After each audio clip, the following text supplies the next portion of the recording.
Meu nome é Ademar Alves de Brito, sou médico veterinário formado pela UFMG, tenho origem rural, nasci e criei numa propriedade rural, ou seja, eu sou um caipira, um roceiro de fato e de fé, natural de Moeda, Minas Gerais, e como uma criança do meio rural, muito cedo eu aprendi a tirar leite, tinha que montar a cavalo para ir para a escola, para tanger o gado de uma propriedade para outra, uma aquisição do meu pai que comprava quando vendia o gado para entregar. Então o cavalo era uma condução, não tinha luxo, não tinha vaidade, mas era apenas uma necessidade, a gente tinha duas opções, andar a pé ou a cavalo. Nem bicicleta não tinha no começo. Era obrigado a usar o cavalo como um meio de condução. E meu pai tinha cavalos, tinha muares, e nos ensinava a cuidar bem dos animais, a proteger. Ele era um protetor ferrenho. Numa época que não se falava em meio ambiente, não tinha IBAMA, não tinha Sociedade Protetora dos Animais, não tinha nada disso. Mas ele cuidava. Quando a gente pegava um cavalo ou um muar para ir para o trabalho, ele nos obrigava a dar milho, a tratar. Tinha um balainho que colava milho e passava pelas orelhas como um cabresto. Tinha que rasquear o animal e não admitia ensinar o animal para trabalhar sem tratar e sem rasquear. A gente trabalhava, voltava, na hora de soltar o animal, a exigência era a mesma. Tinha que rasquear, tratar novamente e soltar. Ele era extremamente cuidadoso, extremamente caridoso com os animais. Isso foi ensinado. Depois que eu me formei em veterinária, me interessou trabalhar diretamente com os equídeos, melhor dizendo. No período do curso, tem uma matéria que chama Equidicultura. Eu me interessei bastante, acompanhava o professor Leci José Lopes Duval, algumas vezes até o auxiliando em julgamento de exposições. Fui me interessando, depois eu quis aprender a montar cavalo mais tecnicamente, quando eu via algum cavaleiro bom, que hoje nem os considero tão bom, mas já me encantava. Eu tentei aprender, comprei literatura inicialmente mais simples, depois fui adentrando nas literaturas mais avançadas, mais complexas, e procurei fontes fidedignas para praticar equitação. Fiz alguns cursos de doma com pessoas que estão acima, e hoje mantenho essa busca aí, sempre reciclando, participando de simpósios, de eventos, reciclando todo ano, procurando os melhores cavaleiros que tem no Brasil. 2 deles de fora, são brasileiros, um português, um angolano, e pessoas de outros países quando vêm aqui, dos Estados Unidos, da Espanha. Estou sempre reciclando, estudando muito, aprendendo, e gosto demais dos equídeos, e eles foram decisivos na minha vida porque me tornaram uma pessoa melhor, um homem melhor. Depois de trabalhar muitos anos com doma, principalmente em muares, que oferece mais resistência, mais pirraça, eu tive que exercitar muitíssimo a paciência e a tolerância. E isso contribuiu muito para que eu me tornasse um homem melhor, me tornando um marido melhor e um pai melhor. E a busca por conhecer o comportamento animal, psicologia animal, que eu gosto muito. Hoje eu me adentro bastante à etologia, que eu estudo o comportamento animal na natureza, eu os compreendo melhor, aprendi a lê-los um pouco mais, porque eles sabem fazer uma leitura completa da gente, rapidinho, uma leitura corporal e do nosso estado emocional, e as reações deles são sempre ligadas a isso. É um universo muito amplo, muito grande, eu estou sempre aprendendo com eles e não posso parar. E sou naturalmente muito grato, porque eles são para mim uma ponte que me liga a pessoas importantes, a pessoas que me ajudam e que exerceram influência muito grande, influência nobre na minha vida. Eu vou morrer devendo a obrigação aos equídeos. Então eu estou sempre na busca, na luta de construir um mundo melhor para eles, porque eles construíram um mundo melhor para mim. Senhor Ademar, uma das referências que o senhor disse é justamente bem-estar animal, e é justamente a preocupação de vida do senhor. E o senhor mostrou a cela do senhor e as celas hoje atuais, que falam, né, que são voltados para o manga larga. E a cela do senhor, ela visa o conforto do animal justamente com o espaço entre os apoios que apoiam justamente nas costas do animal e não em cima do lombo mesmo, Na da linha coluna. superior. Isso. Conta um pouco a respeito desse padrão hoje que acontece e que, de certa forma, está todo mundo trabalhando na contramão do conforto do animal, do bem-estar animal. Fala sobre isso. Pagamos um ônus muito alto por estar no terceiro mundo. As coisas que demoram muito a chegar, a educação aqui é um desleixo, é jogar as traças, como se vê. Então, é um disparate em relação ao primeiro mundo. As celas do primeiro mundo são todas muito confortáveis. A cela precisa primeiro ser anatômica, ela precisa combinar com o final da cernelha, com o dorso e início do lombo. O nosso sapato, a nossa botina, ela tem que ter a forma do nosso pé, ela não pode ser cilíndrica, ela não pode ser quadrada, porque o nosso pé assim não é. A mesma coisa é a cela, para oferecer uma distribuição de peso somente na parte superior do costado, e não a nível superior, e não na coluna, na linha superior do cavalo, que onde só tem pontas de ossos voltadas para cima e a pele, tornando muito traumático.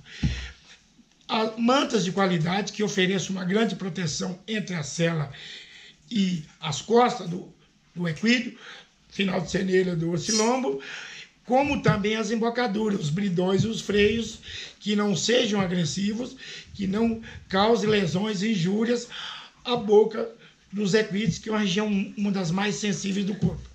Bem-estar animal. Dentro dos treinamentos, iniciação de doma, como se tratar o animal com carinho, respeito e o animal retribuir essa forma com uma doma mais concisa e uma doma melhor. Fala um pouquinho sobre isso. Qualquer um ser vivo,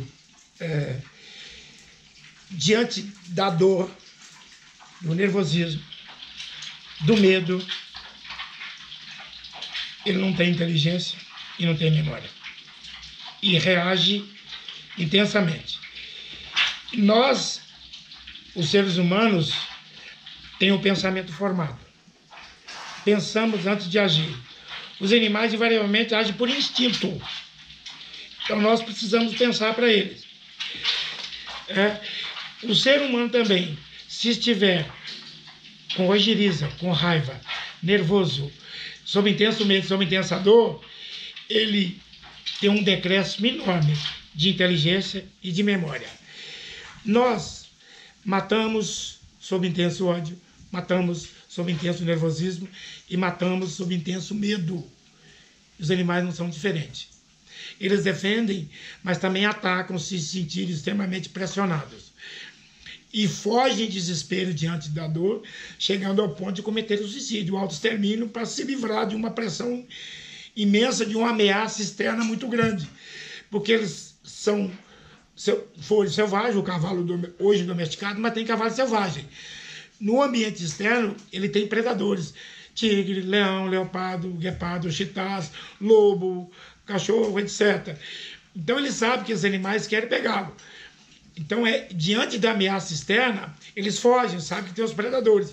E o homem é um predador, e o pior que existe, calculista. Mata não só para comer, mata pelo simples prazer de matar. Pista. Justamente nós estávamos falando hoje questão de tempo de pista. Hoje os julgamentos hoje eles levam muito tempo e às vezes os cavalos ficam muito tempo andando e isso cansa o animal. E às vezes o animal pode ser desclassificado porque na hora ele cansou. Como se pode hoje haver um respeito por essa questão física do animal, que respeitando os limites do animal? Como pode mudar essa questão para melhor na hora de avaliar o animal e justamente extrair o melhor do animal? A única alternativa que vejo seria dividir as categorias em número menor de 5, 6 animais, reduzindo drasticamente o tempo de julgamento. Você separando os melhores, um julgamento de no máximo 30 minutos. Separa os melhores, depois reúne e vai fazendo assim, categorias menores, tempo pequeno. Que no final você avalia os melhores animais, eles mantendo a integridade física e psíquica. Porque, além do desgaste físico de um concurso de marcha de mais de 1 hora, sem ter uns tempos para o cavalo andar a passo, permitindo que ele ande no passo livre, que faça extensão de pescoço, levando o focinho próximo do chão, tirando a dor na coluna, permitindo ele fazer um alongamento e, naturalmente, diminuindo o estresse. Porque, sob intenso estresse, as glândulas suprarrenais são ativadas e elas liberam grande quantidade de cortisol e adrenalina na corrente sanguínea, é o que leva a estafa ao cansaço terrível. O que mais o senhor tem hoje para poder falar sobre bem-estar animal, tratamento com o animal, esse respeito com o animal que muitas das vezes nós não vemos nessas cavalgadas, que hoje eu inclusive chamo de cavalgada mata-cavalo? É a questão da pessoa ter o animal e ficar brincando com ele, ficar judiando e cometendo maus tratos. Fala um pouquinho sobre isso. Primeiro, falta de cultura, de educação, né?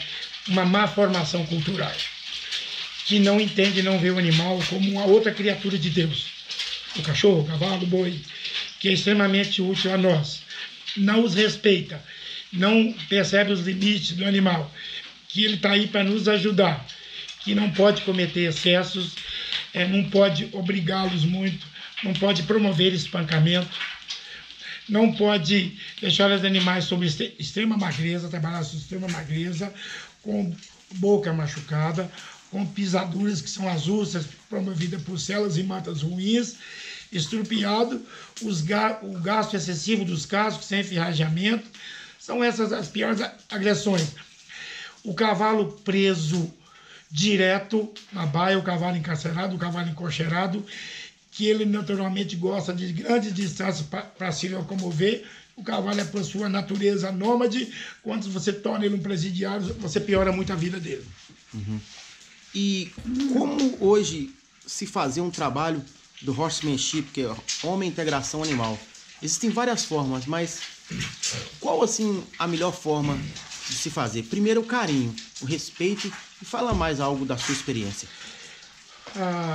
A primeira necessidade é conhecer comportamento equino, conhecer psicologia equina, psicologia dos asnos, dos jumentos, psicologia dos moares, esse híbrido, os bardotos, e psicologia equina. Se eu conheço a psicologia deles, a psique, como que eles funcionam, como eles reagem, o comportamento deles, eu sei interagir com eles mais fácil. Eu sei entender os limites, eu sei abordá-lo, eu sei aproximar, eu sei fazer uma boa relação com ele, eu posso levá-lo a cooperar comigo. E eu preciso ser extremamente claro para não produzir confusão, porque eu precisamos de produzir confiança. Sodemar, fala mais a respeito desse processo todo que nós estamos falando de bem-estar, utilização do animal, bem-utilização, serventia para o homem, amizade com o homem. Resume para a gente terminar esse vídeo o que é a experiência do senhor até hoje está mostrando e o que o senhor vem trabalhando para tentar mudar isso tudo que está aí hoje, que por tudo que o senhor apresentou nesse curso, nós estamos vendo que hoje está todo mundo na contramão da criação, por mais que esteja fazendo, mas tudo que o senhor explicou aqui faz muito sentido e é o que a gente não está vendo aí hoje. Respeito com o animal. Fala um pouco sobre isso. A minha decepção, que eu tenho certeza, é que a humanidade não evoluiu. Ao contrário, evoluiu. A relação dos egípcios há 4.500 anos atrás com os cavalos era muito mais saudável. Ele tinha uma amizade muito maior. Eles deixaram inscrições em pedras que atestam isso, que tem no Museu de Londres, né? Que deixar um cavalo nervoso é fácil, difícil é acalmá-lo. Que quer um cavalo inteligente, acalme ele, acaricie ele. Quer um cavalo sem inteligência, machuque ele, enerve ele, enfeze ele. Com todos os meios de comunicação, não sabemos disso hoje. E o primeiro mundo tem uma relação completamente diferente, porque tem certeza da contribuição do cavalo na história da humanidade.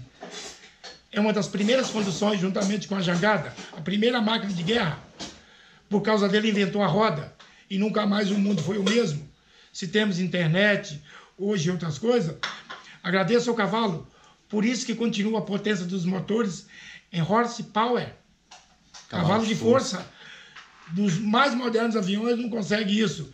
Essa primeira máquina de guerra que libertou povos, que estabeleceu fronteiras, que espalhou idiomas, que espalhou culturas.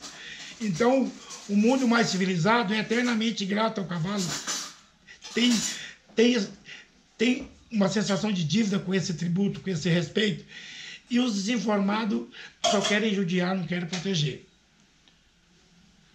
Gente, ainda não terminamos, não. Vocês tiveram aqui, ó, 15 minutos de uma aula de cidadania animal. Porque o que ele está dizendo aqui, gente, é questão de cidadania. E eu tenho muito observado mesmo essa questão de maus tratos com os animais, essas cavalgadas que as pessoas saem, assim, eu chamo de cavalgada mata-cavalo, 50 km por dia, 70. E isso tudo, respeitar o animal como se eu estou agora iniciando, né, essa primeira experiência. Eu fico muito feliz de ter uma pessoa como ele, com a vasta experiência que ele tem, para poder estar me explicando essas coisas que são muito importantes. E eu vejo que eu agora estou também nesse mundo do cavalo e eu já venho tratando com muito respeito desde lá de trás, e agora eu já venho colhendo